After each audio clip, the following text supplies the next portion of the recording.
Hello everyone, ये PNC का expose video होने वाला है और ये 99% जनता को नहीं पता होता, इवन टॉपर्स को नहीं पता होता, बुक में भी मेंशन नहीं है।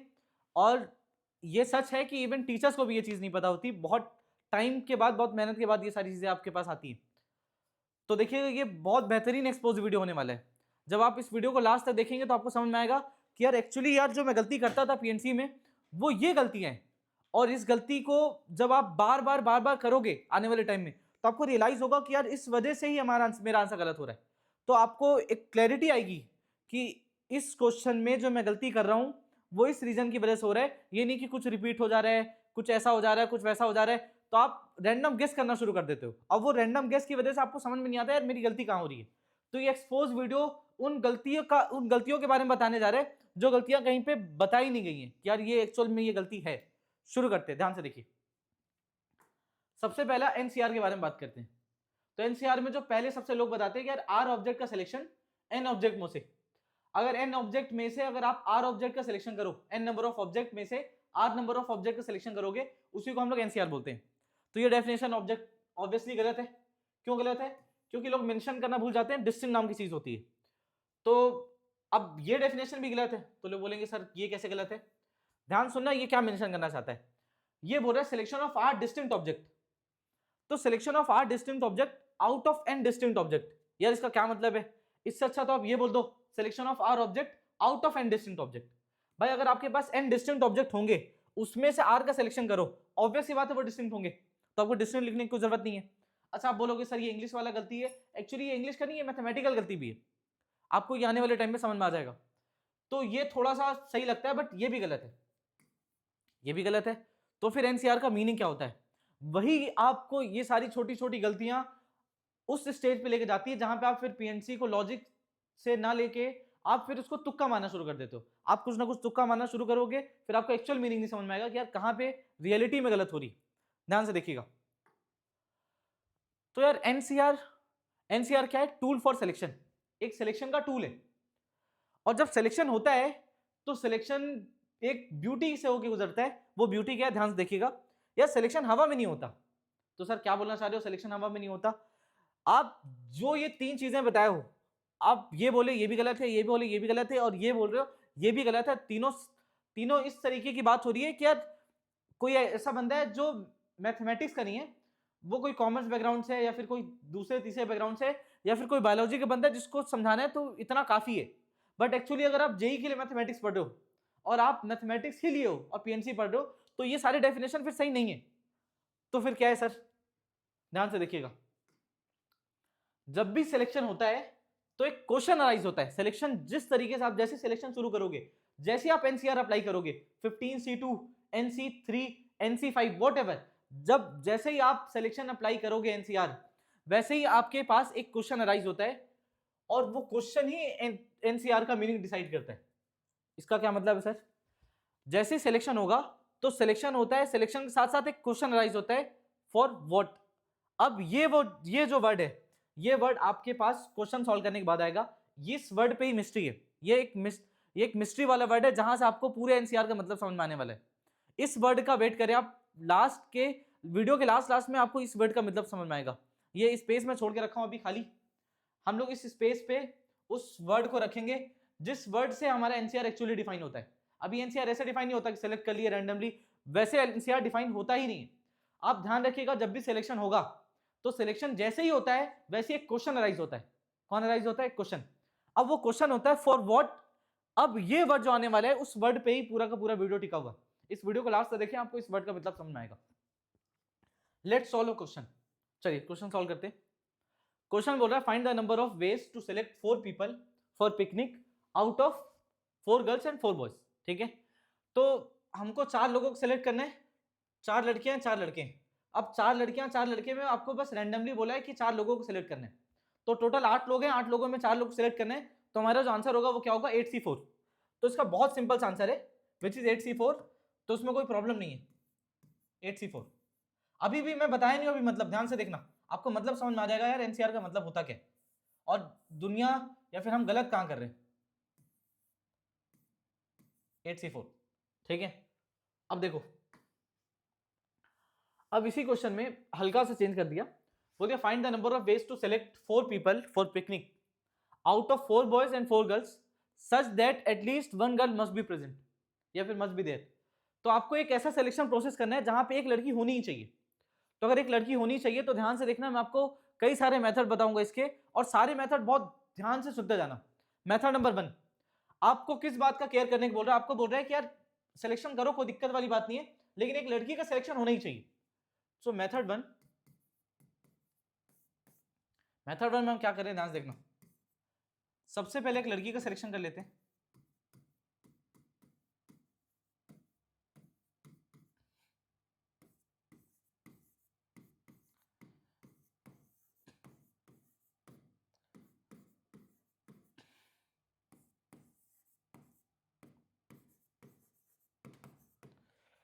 फिर बाकी के 3 लोग सेलेक्ट कर लेते हैं, सही है।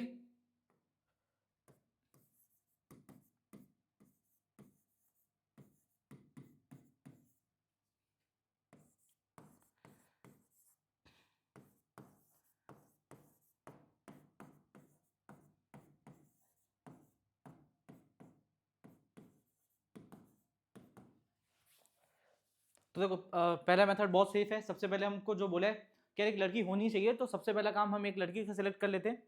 उसके बाद बाकी के 3 लोग सेलेक्ट कर लेंगे, क्योंकि वो बोल रहा है एटलीस्ट एक गर्ल होनी चाहिए।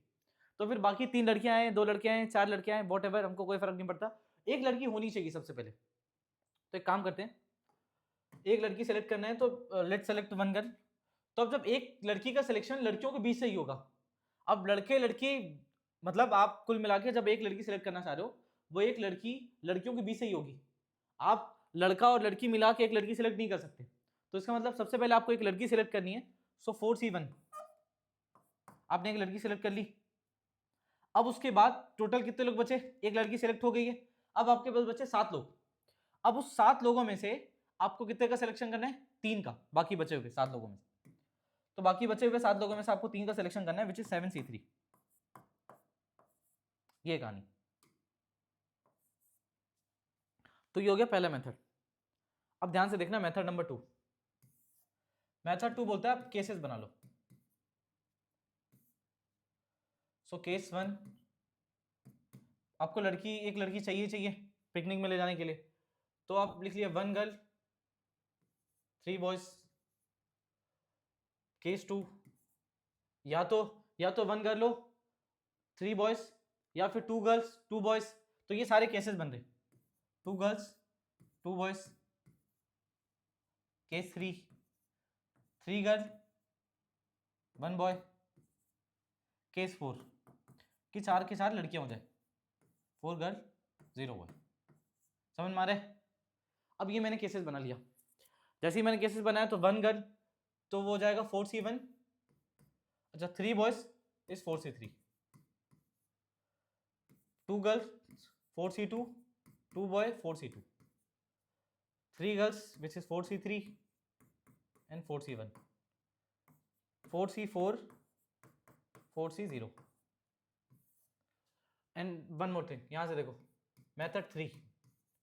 अच्छा मेथड 3 क्या बोलता है? यार एक काम करते हैं कि हमको हम ना टोटल माइनस रॉन्ग कर देते हैं। टोटल माइनस रॉन्ग क्या बोलता है कि भाई हमको चाहिए 4 लोग।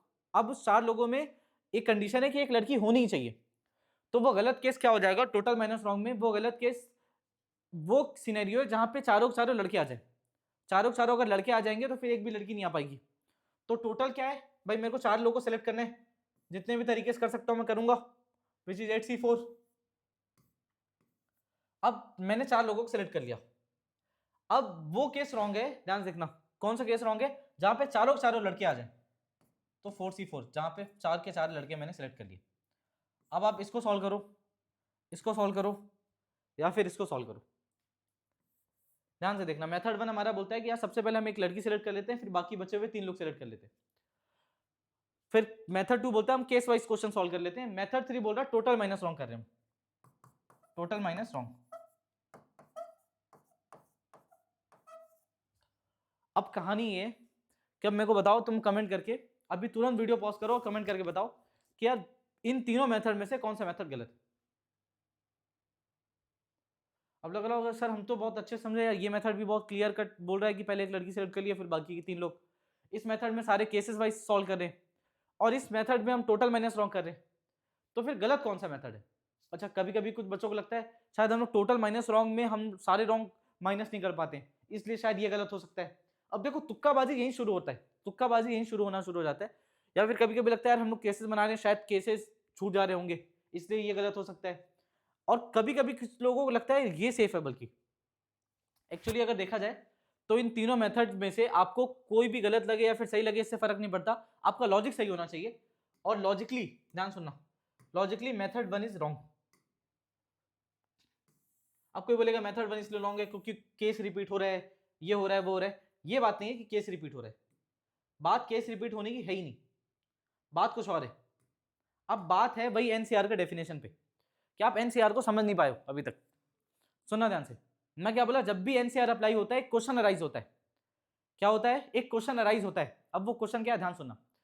वो क्वेश्चन ये है कि जैसे आप सेलेक्ट करोगे 4C1, आपने बोला एक लड़की सेलेक्ट की, आपने 4C1 बोला, 4 लड़कियों में से एक लड़की सेलेक्ट की, तो जैसे आप एनसीआर लगाते हो तो एनसीआर लगाते साथ एक क्वेश्चन अराइज होता है। उस क्वेश्चन का नाम है फॉर व्हाट पर्पस। उस क्वेश्चन का नाम क्या है?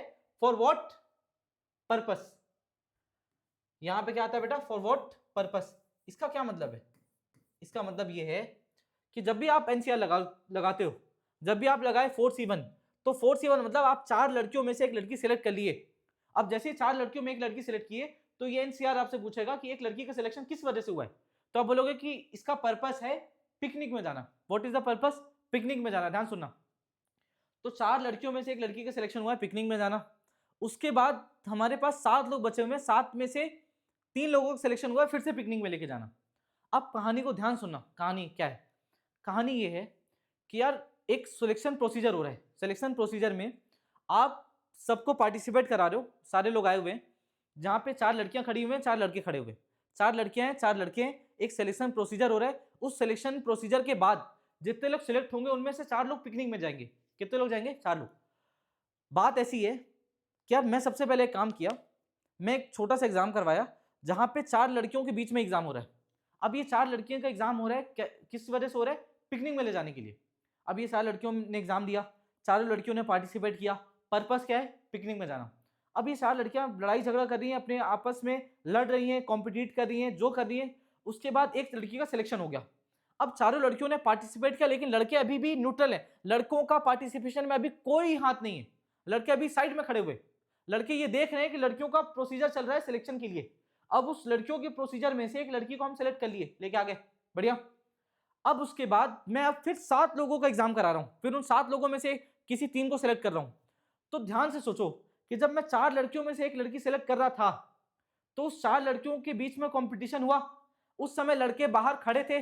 अब जब 7 लोगों के बीच में कंपटीशन हो रहा है, 7 लोगों के बीच में, तो उन 7 लोगों में वो जो 3 लड़कियां हैं, वो 3 लड़कियां सेम पर्पस के लिए, पर्पस क्या है? पर्पस पिकनिक में लेके जाना है। सेम पर्पस के लिए वो 3 लड़कियां दोबारा लड़ रही हैं, लेकिन लड़के पहली बार ही लड़ने आए हैं। सर क्या बोल रहे हो आप? मैं ये बोलना चाह रहा हूं, मेरे को लेके जाना था सबको पिकनिक में, और उस पिकनिक में ले जाने के लिए पहले ये 4 लड़कियां आपस में लड़ाई झगड़ा, सिलेक्शन प्रोसेस सारा कुछ कर ली। वो सारी लड़कियां अपना पूरा, आप बोल सकते हो पूरा पोटेंशियल लगा ली कि भाई मेरे को सिलेक्शन पाना है। अब उस सिलेक्शन प्रोसीजर में उन्होंने पार्टिसिपेट किया। अब 4 लड़कियां पार्टिसिपेट की, बट लड़कों को पार्टिसिपेशन का चांस नहीं मिला, लड़कियों को मिला। उन 4 लड़कियों में से एक लड़की सेलेक्ट भी हो गई, तो उन चारों लड़कियों में से किसी का भी चांस था कि वो सिलेक्ट हो सकती थी, उनको चांस मिला एक बार, एक बार उन सब सारे लड़कियों को फेयर चांस मिला एक बार। अब लड़के उस समय पे खड़े हुए थे। जब मैंने ये 4C1 किया तो लड़कियों को चांस मिला, लड़कियों में से एक लड़की सिलेक्ट हो भी गई। अब जब मैं 7C3 कर रहा हूं, तो 7C3 में वो लड़के हैं और ये 3 लड़कियां, मतलब इन 3 लड़कियों को दोबारा चांस मिल रहा है फॉर द सेम पर्पस। अब यही कहानी है एनसीआर की। एनसीआर का एक्चुअल डेफिनेशन क्या होता है, ध्यान सुनना, अब आपको ज्यादा अच्छे समझ में आएगा। Actual meaning of NCR: selection of r object out of N distinct object for specific non repeated purpose, for a specific and non repeated purpose. इसका मतलब क्या होता है? इसका मतलब यह होता है किसी भी ऑब्जेक्ट को सेम पर्पस के लिए दोबारा चांस नहीं मिलना चाहिए।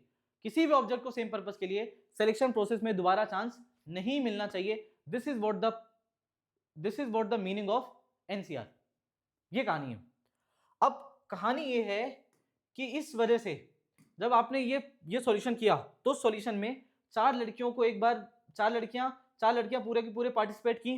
पर्पस क्या था, जैसे हम सिलेक्शन किए 4C1 लगाए तो वैसे ही क्वेश्चन अराइज हुआ कि आप जो सिलेक्शन कर रहे हो वो किस वजह से कर रहे हो, what is the purpose of your selection.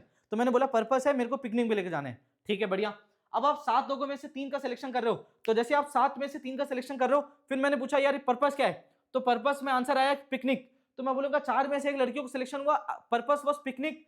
7 में से फिर 3 लोगों का सिलेक्शन हो रहा है, पर्पस अगेन इज पिकनिक। तो उस सेम पर्पस के लिए वो 4 लड़कियों में से 3 लड़कियों को 2 बार चांस मिल रहा है, एक बार पहली बार एक बार दूसरी बार। तो हमारा एनसीआर यही कहता है कि भाई आप सिलेक्शन करो, डिस्टिंक्ट टू सारी चीजें आप ध्यान में रखना है, वो बायो वाले भी समझ जाएंगे, लेकिन आपको ये ध्यान रखना है कि यार जब भी आप एनसीआर लगाओगे तो एनसीआर एक क्वेश्चन पूछता है आप सिलेक्शन कर रहे हो तो सिलेक्शन किस वजह से कर रहे हो, what is the purpose of your selection. तो ये कहानी ऐसी है कि दोनों का सेम पर्पस है। ये जो एरर हुआ है इस एरर को हम लोग बोलते हैं एरर ऑफ पर्पस, कि सेम ऑब्जेक्ट को सेम पर्पस के लिए एक से ज्यादा बार चांस मिल रहा है, which is not fair, which is injustice. तो ये नहीं हो सकता। तो आप बोलते हो ये क्या होता है, इसको हम लोग बोलते हैं एरर ऑफ पर्पस। तो ये पीएनसी में एक पहला एरर है जो आप करते हो, आपको पता नहीं चलता, ठीक है। तो अब अगली बार से आप ध्यान रखना कि यार एरर ऑफ पर्पस आपसे ना हो। आप सिलेक्शन करो, लेकिन सिलेक्शन करते समय आप सेम पर्पस के लिए आपको एक ऑब्जेक्ट को दोबारा चांस नहीं देना है। Is it clear? अब ध्यान से देखिए, ये और ये दोनों सही है, ठीक है। इन दोनों का आंसर अगर आप सॉल्व करोगे तो 69 आता है। इसका आंसर आएगा 69 और इसका आंसर भी आएगा 69। अब इसका आंसर क्यों गलत हो रहा है, क्यों नहीं? ये ओवरलैप वाली कहानी नहीं है कि ओवरलैप हो गया, ये 2 बार आ गया 3 बार आ गया, वो वाली बात नहीं है 2 बार 3 बार आ गया। एक्चुअली आपने सिलेक्शन प्रोसीजर खराब किया, आपने एनसीआर का ही यूज गलत कर दिया। तो फिर ये 2 बार 3 बार वाला बात भी नहीं है कि आप जो सोचते हो ना 2 बार हो गया इससे डिवाइड कर देंगे इससे सब्ट्रैक्ट कर देंगे, ये वो कहानी नहीं है। हाँ वो हो के हम लोग, हमारे पास बहुत सारे केसेस ऐसे आते हैं जो कि इन जनरल हम डिवाइड करके सही कर लेते हैं, but actually we need to understand कि भाई ये गलत क्यों हो रहा है। ये गलत इसलिए हो रहा है क्योंकि इसमें एरर ऑफ पर्पस है, जो एनसीआर का मीनिंग है वो मीनिंग ही मीनिंगलेस हो रहा है यहाँ पे। समझ में आ रहा है? अब एक और चीज ध्यान से देखना, एक चीज और है which is FPC, fundamental principle of counting. Fundamental principle of counting में कुछ कीवर्ड्स होते हैं जिसमें और एंड यूज होता है। और मतलब होता है कि आप जब भी और यूज होगा तो ऐड करना है आपको, और एंड यूज होता है तो आपको मल्टीप्लाई करना है। मैं आपको बता रहा हूँ इसमें भी बहुत बड़ा लूप होल है, लोगों को लगता है हाँ यही करना है, अगर और यूज हो रहा है तो हम ऐड कर देते हैं और मल्टीप्लाई, एंड यूज हो रहा है तो मल्टीप्लाई कर देते हैं। This is also not correct. अगर आपको इस पे भी वीडियो चाहिए कि कब ये गलत हो जाता है और इस पे कौन सा एरर होता है तो प्लीज कमेंट करें, और मैं आपको इस पे भी एक वीडियो बना के दूंगा तो आपको समझ में आएगा। अच्छा और एक्चुअली ऐसा नहीं कि वो अलग दुनिया का क्वेश्चन आएगा, वो क्वेश्चन भी भाई आप ही के कहीं ना कहीं बुक में है सारी चीजें, बट वो एरर कर जाता है। उसके बाद आपको सॉल्यूशन देखोगे तो आपको कुछ ना कुछ समझ में आएगा, फिर आप तुक्का मारना शुरू कर दोगे। लेकिन अगर आपको एक्चुअली पता होगा कि यार ये गलती हो रही है तो फिर आप इस चीज को रिपीट नहीं करोगे, आपको अंडरस्टैंडिंग होगी, तो आप अच्छे क्वेश्चन में बार बार उस चीज को अप्लाई कर पाओगे। Thank you guys, thank you. तो ध्यान रखें एक ये एरर है, ठीक है, और इस एरर का भी एक नाम है, जैसे उस एरर का नाम है एरर ऑफ पर्पस, वैसे इस एरर का भी एक नाम है, ठीक है। अभी मैं इस नाम को नहीं ले रहा हूँ क्योंकि आई जस्ट वांट कि भाई लोग कमेंट करें, फिर उसके बाद मैं इस पे एक वीडियो बनाऊंगा। ऐसे हमारे पास कई सारे पीएनसी में एरर होते हैं जो लोगों के ध्यान में नहीं रहते। आप ये बोल सकते हो आंख से ओझल हो जाते, तो वो चीज़ें आंख से ओझल ना हो और हम नोटिस करके उनको सही करें, ठीक है। तो उस चीज़ का आप बिल्कुल ध्यान दें। Now thank you for this, thank you for watching, like, subscribe and share. Bye bye.